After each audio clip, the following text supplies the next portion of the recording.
Good morning, sir. Richard Nadalo, sir, from Cream 3B. I'm here to report Chapter 3, Roles of Evidence. About the about the 8 learning objectives. The first is define the term evidence. Evidence is the means sanctioned by the rules of court of ascertaining the judicial proceeding, the truth respecting a matter of fact.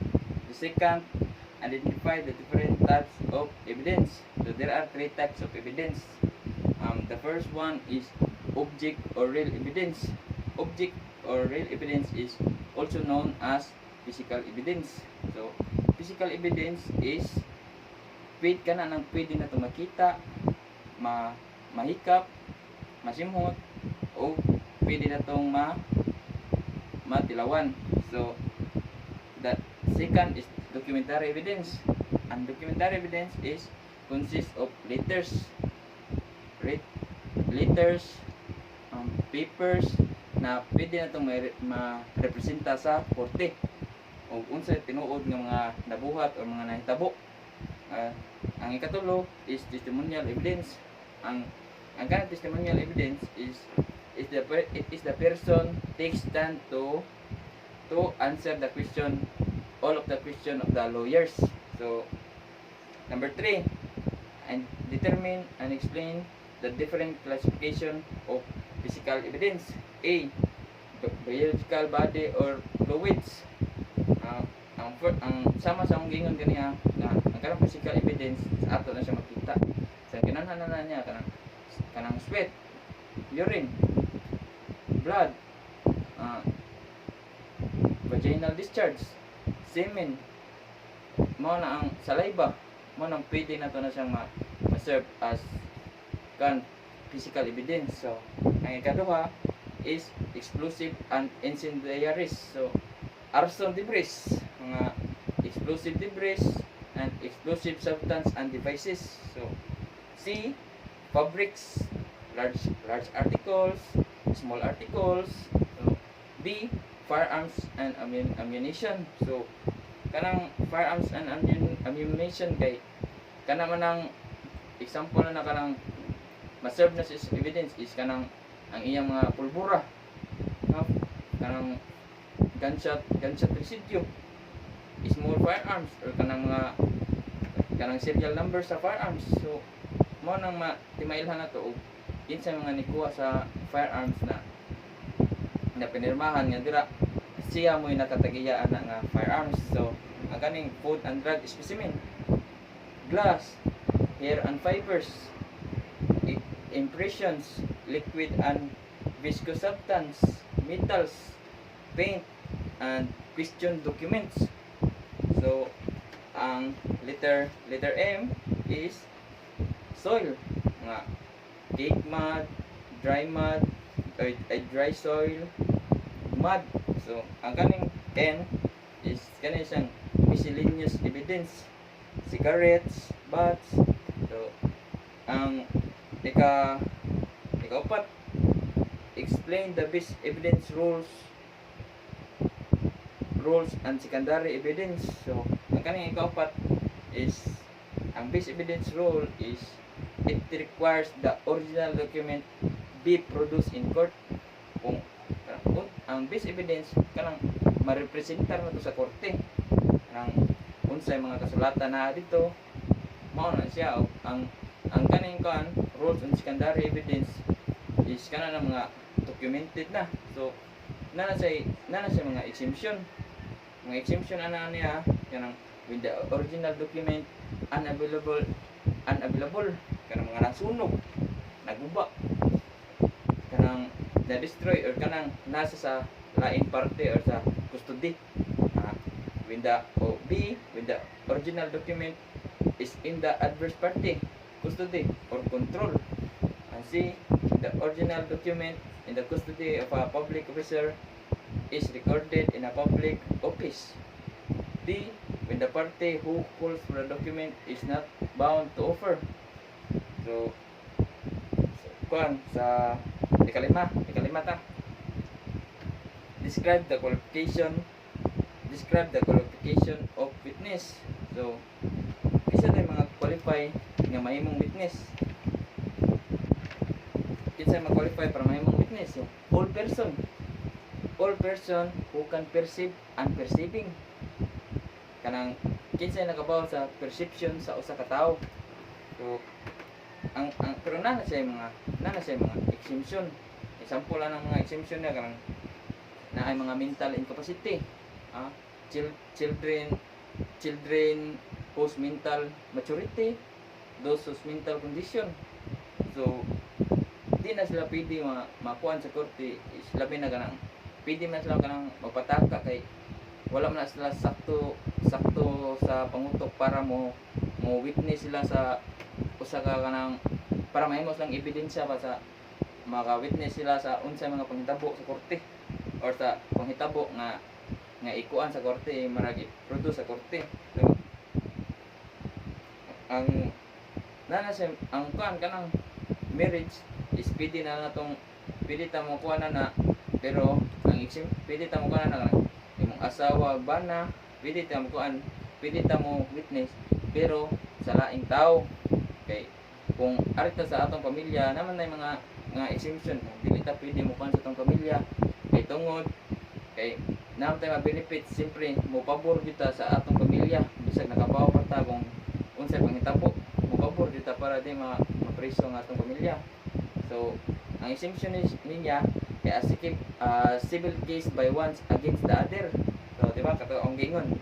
So ang kadua in a criminal case for a crime committed by one against the other or the latter's direct descendants or ascendants. So ang kaning kan nani say kanang usapon ang iyang gikan privilege sa katao death or insanity katong gitawag ato katong dead man statue. So arita sa admission or confession. So ang kanang admission is kanang pag-admit nimo sa kanang nakabuhat kang krimen pero wala nimo matug-an bitaw tanan kanang kung unsay mura kang nangamo pagkabulang tao ba. So kaning confession is kaning gitug-an nimo tanan nga pangitabo nga ikaw ni acknowledge ka sa imong guilt. So arita sa number 6 ta. Number 6. So, explain the hearsay rule and its exemption. So, ngayon dito unsa din ang kanang hearsay rule? It is an exclusionary rule prohibiting hearsay or out of court statement. So, ang kanang may tag out of court statement is na mga nadungga na to ba kanang mga istorya. Pwede man ang istorya, pwede man la buhat-buhatan. So, mao nang out of statement na siya sa korte, dili inadmissible na siya pero ma-apply ra na siyang hearsay rule o ma-apply to ang iyang exemption. So katong exemption niya katong declaration of dying declaration against interest, act or declaration about pedigree, family reputation. So family reputation sama tong gingon nga the reputation or tradition existing in a finally previous to the controversy in respect to the pedigree of anyone of its members. So kita as ato pamilya di kita makuan nga kanang atong pamilya atong tagak sila. So siyempre ato yung napaboran ang atong pamilya. So ang kaning E kang common reputation, F part of res geste, interest in the course of business, interest in official records, commercial list and the like of learned treatises. So unsa pay kuan rin na hearsay rule. So ang kaning 7 describe the rule on character evidence and opinion rule. So unsa din ang kanang character evidence din. Ang kanang character evidence is kana nang it's used to describe character of a person such as tendency to commit crime. Kanang kabawta kung unsa yang kinaiya ba nga siya noon ni siya nga mubuhat og krimen. So mao na siya ang kuan kanang pwede na to makuan ba og unsa ang karakter sa tawo. So, pero na siya kanang nagapon na siya mga exemption gapon. Sample ha, in criminal cases. So di ba ang criminal cases, ang first na is kan the accused may prove his good moral and character which is pertinent in the moral trait involved in the offense of charge. So kuan kanang kinsa may magapatinuod na nga siya wala siya maapila na nga kuan. Example, mga record sa barangay kanang mga tao silingan ninyo na moingon maayo na siyang tao. So kanang pwede pa makuan nga ikaw wala ka dili ka affected sa cancer ba kanang sa kanang panghitabo. So ari man dito sa civil case good evidence of the moral character of a part in a civil case is admissible when the pertinent in the issue of character involved in the case. So ari ta sa opinion rule. Ang opinion rule of an expert witness is the minimum of a witness on a matter requiring special knowledge. Kana opinion expert witness kay kana na silang mo interact ang kanang ang fact pero muhatag sila example pud sa muhatag sila opinion sa mga judge, lawyers.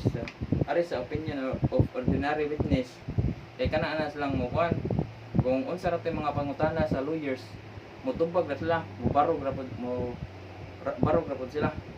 So kan ari ta sa determine the procedure and documentation of evidence. So ang kaning procedure and documented evidence, number 1, all evidence recovered in the crime scene must be properly documented, photograph.